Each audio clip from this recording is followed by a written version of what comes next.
Innal hamdalillah nahmaduhu wa nasta'inuhu wa nastaghfiruh wa na'udzu billahi min syururi anfusina wa sayyiati a'malina may yahdihillahu fala mudhillalah wa may yudhlil fala hadiyalah. Asyhadu an la ilaha illallah wahdahu la syarikalah wa asyhadu anna Muhammadan abduhu wa rasuluh. Para santri dan santriwati yang dimuliakan oleh Allah Subhanahu wa taala, dan juga para asatidz yang tentunya hadir pada saat ini, semoga Allah tetap muliakan para asatidz dalam keberkahan dan kemuliaan. Puji syukur marilah kita panjatkan atas segala nikmat yang Allah berikan kepada kita, berupa nikmat iman, nikmat Islam, nikmat sehat, dan nikmat panjang umur. Alhamdulillah, dengan semua nikmat tersebut kita masih diberi kesempatan oleh Allah Subhanahu wa taala untuk bisa melaksanakan kewajiban kita, khususnya di bulan Ramadan, kewajiban melaksanakan ibadah saum. Dan semoga amal ibadah kita dalam melaksanakan ibadah saum selalu diterima oleh Allah Subhanahu wa taala sebagai amal ibadah kita. Salawat dan salam marilah kita curahkan kepada teladan kita Nabi Muhammad sallallahu alaihi wasallam beserta keluarganya, sahabatnya, tabi'in, tabi'ut tabi'in maupun pengikutnya yang senantiasa mengikuti sunnah Rasulullah sallallahu alaihi wasallam hingga akhir zaman. Para santri dan santriwati yang dimuliakan oleh Allah Subhanahu wa taala, ada sebuah cerita. Cerita ini ada di dalam buku yang terkenal yang ditulis oleh Buya Hamka. Ada yang tahu siapa Buya Hamka? Buya Hamka adalah ulama besar, ya, ulama besar yang luar biasa.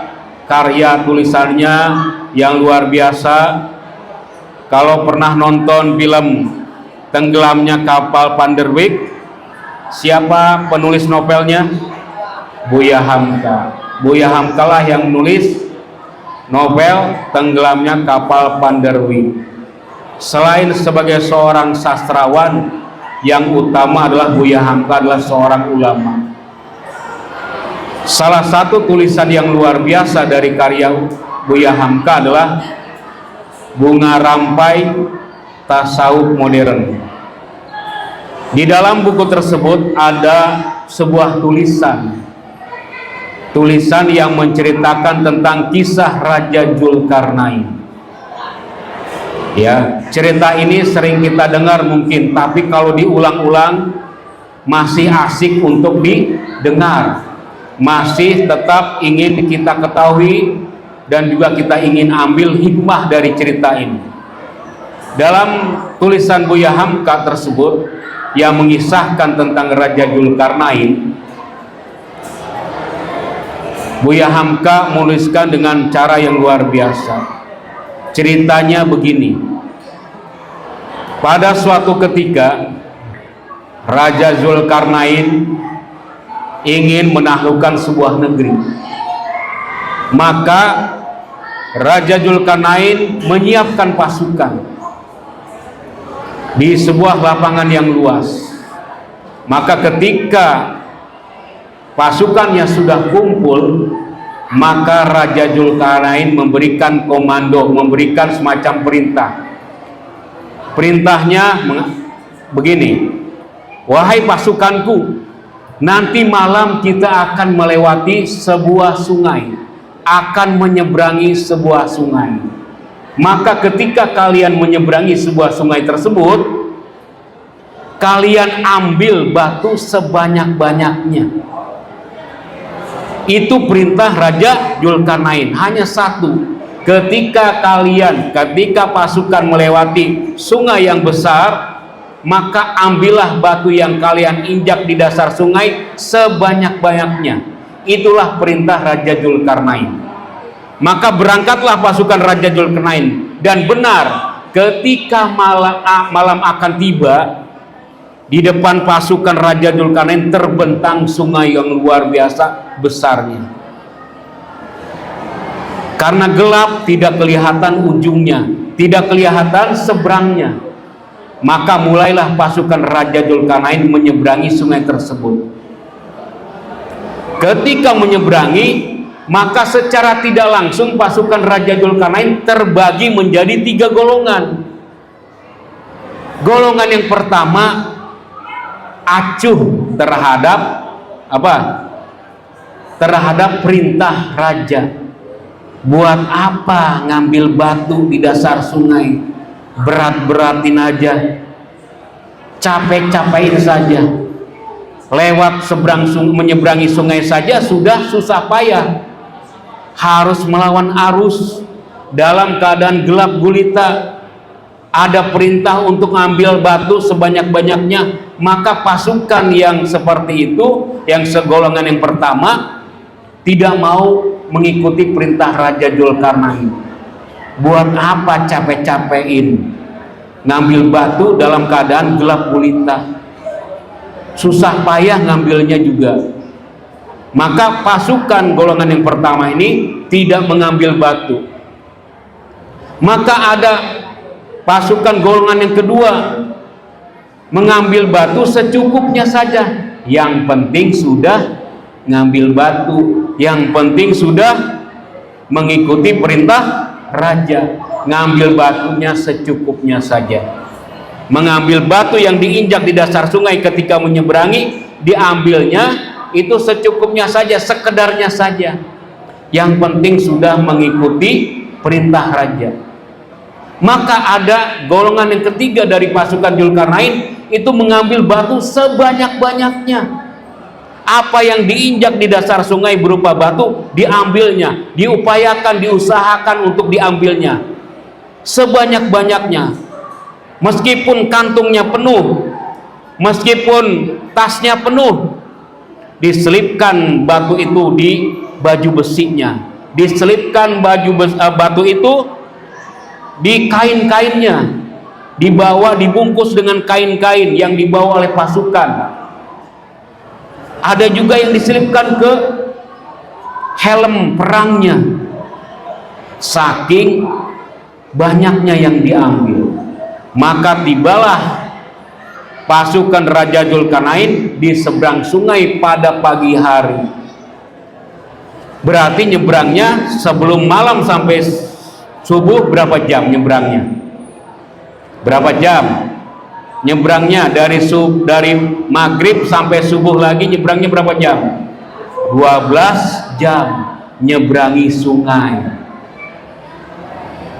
demi mengikuti perintah raja, ingin menaklukkan sebuah negeri. Ketika di seberang sudah sampai, pasukan Dzulkarnain dikumpulkan kembali di sebuah lapangan luas. Matahari terbit, terang pun datang. Maka Raja Dzulkarnain memerintahkan, coba buka apa yang kalian bawa, apa yang kalian ambil. Maka golongan yang ketiga luar biasa gembiranya, luar biasa bahagianya. Kenapa?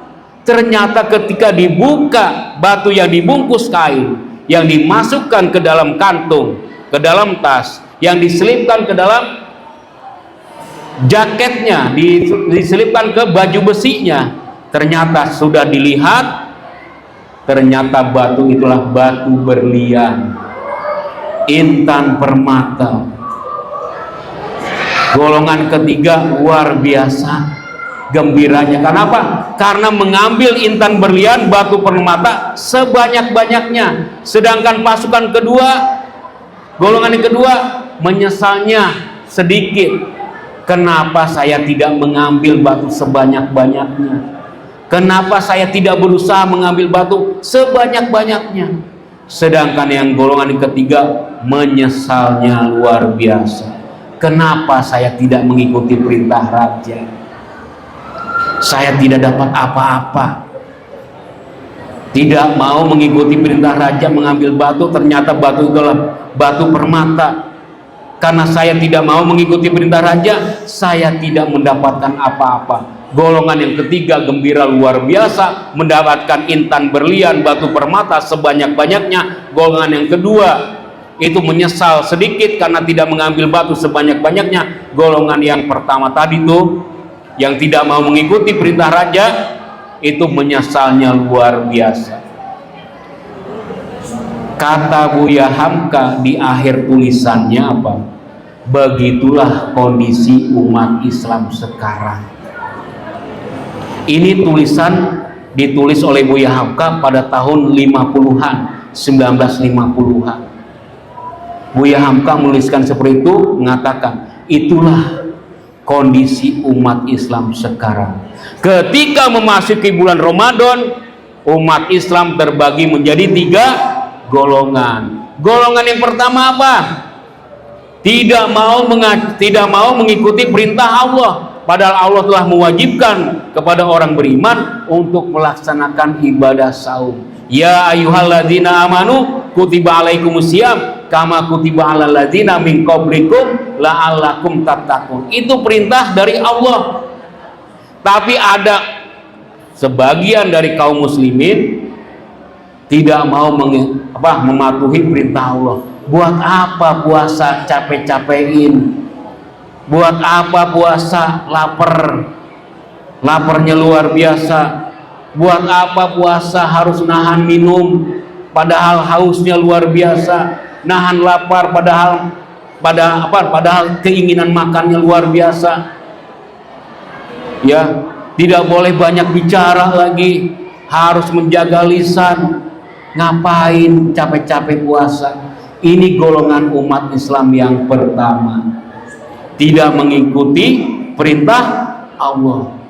Ada juga kaum muslimin sebagian, ada yang penting sudah puasa, yang penting sudah sholat, secukupnya sajalah ibadah di bulan Ramadan.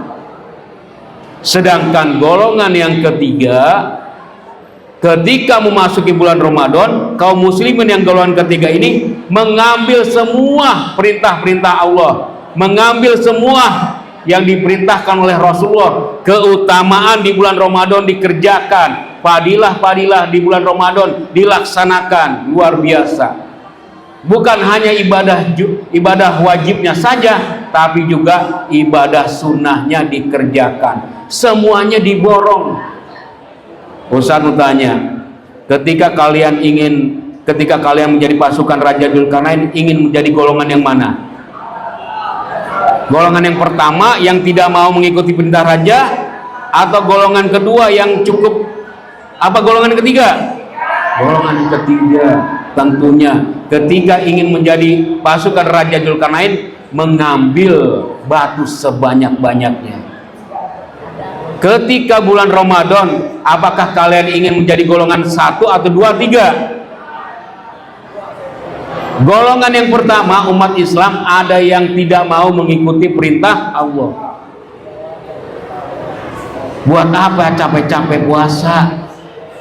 Buat apa capek-capek sholat? Ada yang seperti itu. Golongan yang kedua dari umat Islam, yang penting sudah puasa, yang penting sudah sholat, yang lainnya nanti aja dulu. Golongan yang ketiga, ya, kondisi umat Islam itu mengambil semua fadilah-fadilah, keutamaan-keutamaan di bulan Ramadan. Dan kita tahu segala kebaikan-kebaikan di bulan Ramadan akan dilipat gandakan. Kebaikan-kebaikan di bulan Ramadan akan ditambah oleh Allah Subhanahu wa taala. Spesial puasa pahalanya di sisi Allah Subhanahu wa taala. Santri dan santriwati yang dimuliakan oleh Allah Subhanahu wa taala, itu cerita Buya Hamka tahun 1950-an. Apakah masih sama kondisinya dengan umat Islam sampai sekarang? Masih tidak? Apakah kondisinya umat Islam kebanyakan di golongan 1, golongan kedua, golongan ketiga? Ayo, golongan 1, 2, 3. Benar, banyak yang golongan 3. Apa santri di sini golongan 1, golongan 2, golongan 3? Alhamdulillah memilih golongan ketiga. Artinya apa? Perintah Allah dilaksanakan, sunnah Rasulullah juga dilaksanakan, ibadah-ibadah di bulan Ramadan termasuk tadarus, ya, tadarus. Jangan malas disuruh tadarus, jangan malas melaksanakan ibadah sholat sunat, jangan harus disuruh-suruh lagi sholat sunat masih disuruh-suruh.